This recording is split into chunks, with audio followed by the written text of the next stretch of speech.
ಇವತ್ತೆಲ್ಲರೂ ಎಲ್ಲಿ ಹೊಂಟೇವಿ ಅಂದರೆ ಹುಬ್ಳಿಗೆ ಹೊಂಟೇವಿ. ಯಾಕಂದ್ರೆ ಸೀರೆ ಶಾಪಿಂಗ್ ಮಾಡಕ್ಕೆ ಹೊಂಟೇವಿ. ಮಾನ್ಸೂನ್ ಸೇಲ್ ನಡೆದೈತಿ. ಸೊ ಎಲ್ಲ ಸಿಲ್ಕ್ ಸಾರಿ ಮ್ಯಾಗ ಎಲ್ಲದ್ರ ಮ್ಯಾಗೂ ಡಿಸ್ಕೌಂಟ್ ಇರ್ತೈತಿ. ಪ್ರತಿ ವರ್ಷ ನಾವು ಇಲ್ಲೇ ತೊಗೊಂಡು ಹೋಕ್ಕೇವಿ. ನಮ್ಮ ಮಮ್ಮಿನೂ ಬಂದು ಮಮ್ಮಿ ತಮ್ಮ ತವ್ರ ಮನೆಗೆ ಹೋಗಿದ್ಲು. ಒಂದು ಫಂಕ್ಷನ್ ಐತೆ ಅಂದ್ಕೊಳ್ಳಿ ಅದು ಮುಗಿಸ್ಕೊಂಡು ಬಂದ್ಲು. ನಾವು ಪ್ರೀತಿ ಸಿಲ್ಕ್ನ್ಯಾಗ ಫಸ್ಟ್ ಬಂದ್ವಿ. ಭಾಳ ಚಂದ ಇದ್ದು ವೆರೈಟಿ, ಡಿಸ್ಕೌಂಟು 50% ಇದು. ಸೊ ಇದು ನೋಡ್ರಿ, ಇದು ನಮ್ಮ ಅತ್ತೆ ತೊಗೊಂಡ್ರಿ. ಇದು ಭಾಳ ಚಂದ ಐತಿ. ಇದು ಖಾದಿ ಸಿಲ್ಕ್ ಇತ್ತು. ಆಮ್ಯಾಗ ಮಮ್ಮಿಗೆ ನಮ್ಮ ಮಾಮಿ ಬ್ರೇಕ್ಫಾಸ್ಟ್ ಮಾಡಿಕೊಟ್ಟಿದ್ಲು. ನಮ್ಮ ಮಮ್ಮಿ ಹೊರಗಿಂದ ಏನೂ ತಿನ್ನಂಗಿಲ್ಲ ಅಂದ್ಕೊಳ್ಳಿ ವಾಯುಗೆ ಒಂಚೂರು ಕೊಟ್ಲು. ಈ ಸಿಲ್ಕ್ ಸ್ಯಾರಿ ನಾ ತೊಗೊಂಡೆ. ಇದು ಫ್ರೆಶ್ದಾಗಿತ್ತು.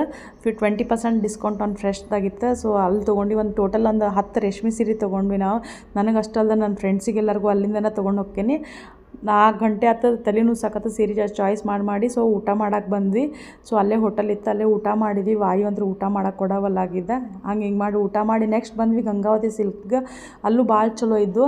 ನಮ್ಮ ಅತ್ತೆ ಒಂದು ನಂದು ಇನ್ನಿಬ್ಬರು ಫ್ರೆಂಡ್ಸಿಗೆ ಒಂದೊಂದು ಸೀರೆ ತೊಗೊಂಡ್ವಿ. ಇದು ನೋಡ್ರಿ ನಮ್ಮ ಅತ್ತೆ ತೊಗೊಂಡ್ರಿ, ಬೇಬಿ ಪಿಂಕ್ ಕಲರ್. ಇದು ಭಾಳ ಚಂದ ಐತಿ ಸೀರೆ. ನಮ್ಮ ನವಲ್ಗುಂದವ್ರ ಸಿಕ್ಕರೆ ಅವರು ಎಲ್ಲ ಚಲೋ ಸೀರೆ ತೋರಿಸಿದ್ರು ನಮ್ಗೆ. ಅದಾದ್ಮೇಲೆ ನಾವು ಮತ್ತೆ ಉಡ್ಸೋರ್ಗೂ ಸೀರೆ ನೋಡಕ್ಕಂತ ಬಂದ್ವಿ. ಭಾಳ ಚಂದಿದ್ದು ಸೀರೆ.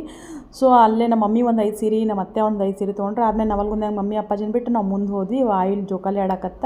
ಇದು ಮಮ್ಮಿ ತೊಗೊಂಡ್ಲು ರೇಷ್ಮೆ ಸೀರೆ. ಇದು ಭಾಳ ಚಂದ ಐತಿ ಕಲರ್. ಅದಾದ್ಮೇಲೆ ನಾವು ಊರಿಗೆ ಹೊಂಟೇವೆ ಅಂದ್ಕೊಳ್ಳಿ, ನಮ್ಮ ಮಮ್ಮಿ ಹುರಕ್ಕಿ ಹೋಳ್ಗೆ ಮಾಡಿಸ್ಕೊಂಬಂದ್ಲು. ನಮ್ಮ ಸಣ್ಣ ಮಾಮಿ ಹುರಕ್ಕಿ ಹೋಳ್ಗೆ ಭಾಳ ಚಲೋ ಮಾಡ್ತಾಳೆ. ಹಿಂಗಾಗಿ ಈ ಕಡೆ ಹುರಕ್ಕಿ ಹೋಳ್ಗೆ ಮಾಡಿಸ್ಕೊಂಬಂದ್ಲು. ಆಮ್ಯಾಗ ಅವಲಕ್ಕಿ, ಆಮ್ಯಾಗ ಚೂಡ, ಕರ್ಚಿಕಾಯಿ ಎಲ್ಲನೂ ಏನು ಬೇಕೆಲ್ಲ ಹಾಕಿ ಕೊಟ್ಲು. Thank you for watching.